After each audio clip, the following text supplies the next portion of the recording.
Head banging, nail biting, skin picking, scratching, these actions can all be alarming, but it's often a sign that a child needs help. If you're a caretaker, a parent, or an educator, you have the power to make a positive change. Today in this video, we'll be talking about why some of these behaviors occur and different ways and strategies we can use to help manage these behaviors and improve their communication. When we see a child engaging in behavior like headbanging, it's natural to want to stop it immediately. But first, we need to understand why this behavior is occurring. One of the reasons for these behaviors is a way for them to self-soothe themselves. These behaviors often create a sense of control for these kids when they have a difficult time communicating their needs and their wants. Sometimes it can be a result of anxiety, of an unknown of what's happening or the situation that might be coming next. It can also be a result of pain if they feel uncomfortable. It can also be a plea for attention or a way of communicating their wants and needs. Oftentimes they're having difficulty verbally expressing their wants and needs, and those needs are not being met. They can communicate them through the behavior of headbanging or nail biting or really any other kind of behavior to get your attention and to try and communicate that something is wrong. There can also be sensory processing difficulties. Whether a child is overstimulated or understimulated by bright lights, noises, an unusual taste, or very strong smells, these can make the environment intolerable for autistic kids. Often, these behaviors are a form of emotional regulation, which is really great. And oftentimes, you don't necessarily need to stop the behavior unless it's a distraction, like in a classroom setting, or if it is causing harm to themselves or to others, in which case it is good to help redirect this behavior. Oftentimes, if you were to punish a child that is performing these behaviors, it usually causes these behavior to worsen, as again, it's a way for them to emotionally regulate, and if they're in more discomfort, they're gonna go to these behaviors even more. That's why it's really important to identify the trigger and then be able to redirect the behavior in some other way. A way to help manage some of these behaviors is by identifying the trigger. Is it a sensory difficulty? They're either understimulated or overstimulated. Are they having anxiety? Are they in pain? Are they trying to communicate a need or a want that's just not being met? Those are all signs and all triggers you should be looking out for right before this behavior is occurring. One of the first things you want to do is actually identify some of their sensory preferences. Do they like making really big movements? Do they like jumping? Or do they like being really calm and still? Do they like really bright lights and music? Or do they like when it's dark and very calm sounds or no sounds at all? Do they benefit from wearing headphones in a really loud environment? Do they like sensory play with touch? Do they like to touch Play-Doh and squishy balls? Or do they not like to touch those things and maybe get more irritated with certain clothing or textures of clothing that they wear? I'll have a sensory preference list at the bottom and some links so that way you can help identify the kind of different sensory preferences your child seems to like and enjoy. Here are some different ways you can redirect some of these behaviors. For the first one is headbanging. Now, some ways you can redirect these behaviors is by either giving them some nice big squeezes, so that way instead of banging their head on a hard object, they're getting some more lighter, but still getting that same sensation of squeezing or that pressure. You can also have them get a pillow and press their head up against a pillow. You can also get like a cap and put the cap on nice and tight on their head, so that way it's still giving them that pressure. Another thing you can also do is get a weighted blanket, so that way they're getting that pressure on their whole body, and that can oftentimes be really relaxing, especially during an anxiety-inducing situation. What you can also do is still figure out their other sensory preferences. Do they really like music? Do they really like bright lights? Maybe even incorporating some of those in something they really like can kind of help move them away from that headbanging or that self-injurious behavior, maybe to another behavior that is much safer and less disruptive to others. For kids that like to chew and chew either on their shirt or their clothing or even on different objects around them that might be dirty or might not be safe to chew on, some other things you can redirect it is with chewies, whether that's a handheld one that they can use and put in their mouth, or they also have ones that you can wear around your neck, or you can wear on your wrist that they're meant to be chewed on and are very safe. That can be available to them at any point in which they feel like they need to chew.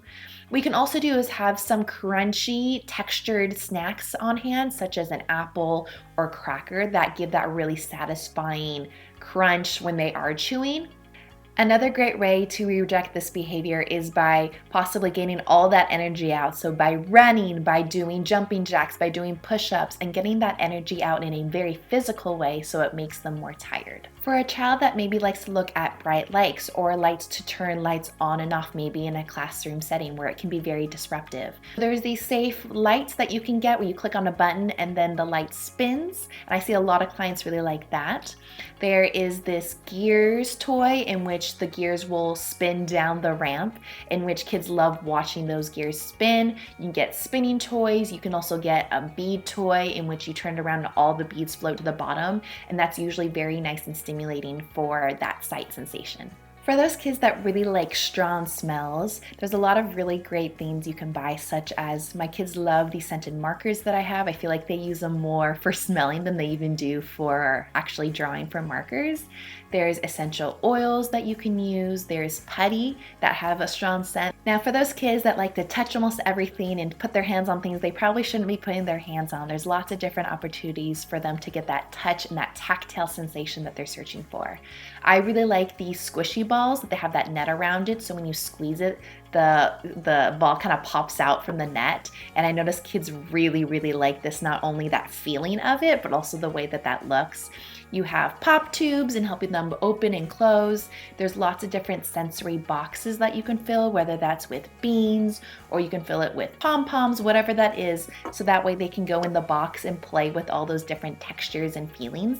There's also Play-Doh, and then there's also some more weighted blankets. So what they also have is like a weighted lap belt. It's a belt that is weighted that you can either put it over your chair to connect them to the chair. I notice some of my kids really enjoy when they're sitting down having this, as it feels like a sense of security for them. Also, you don't need to attach it and just have it lay on their lap. And I notice kids also really like that sensation and making them feel a little bit more grounded if they're having to sit somewhere for a little bit. Now, for those kids that love movement and love to jump and crawl and go everywhere and all the places, maybe jump from really high places that they maybe just shouldn't be jumping from, there's lots of different ways in which we can use that energy in some other way, such as there's a mini trampoline for them to jump on. There can be a rocking horse.